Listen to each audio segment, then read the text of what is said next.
राजकारण्यांनी कुठचीच गोष्ट आता सोडलेली नाही. म्हणजे भूखंड ते भूखंड, आता हॉस्पिटल्स म्हणा, स्विमिंग पूल म्हणा, उद्यानं म्हणा, सगळंच त्यांना त्यांच्या घशात घालायचंय.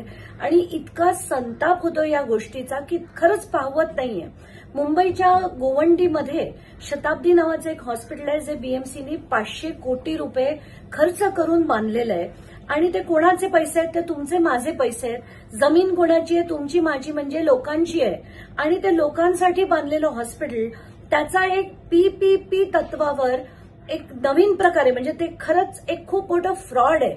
या तत्वावर ही हॉस्पिटल्स या सगळ्या राजकारण्यांच्या घशात घालण्याचा एक डाव केला जातोय, जो खरं हाणून पाडणं गरजेचं आहे. तिथली लोक, तिथले ऍक्टिव्हिस्ट हे सगळेच याच्या विरुद्ध लढतायत.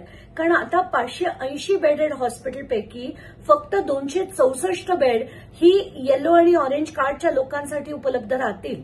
बाकीच्या बेड्समध्ये हे प्रायव्हेट पेशंट्स ऍडमिट करून तिथे पैसे कमवण्याचे धंदे करणार. आणि बीएमसी हे का करतेय, हे कशासाठी करतेय? कारण खरं तर आपण कर का भरतो की त्यातनं हॉस्पिटल बनवणं, शाळा बनवणं आणि आपल्याला ट्रान्सपोर्ट देणं हे म्युनिसिपल कॉर्पोरेशनचं काम आहे. हे जर त्यांना करायचं नसेल आणि अशीच सगळी सगळ्याच गोष्टी त्यांना राजकारण्यांना विकून टाकायच्या असतील तर याच्या विरुद्ध लढलं पाहिजे आणि ते मी लढणार आहे.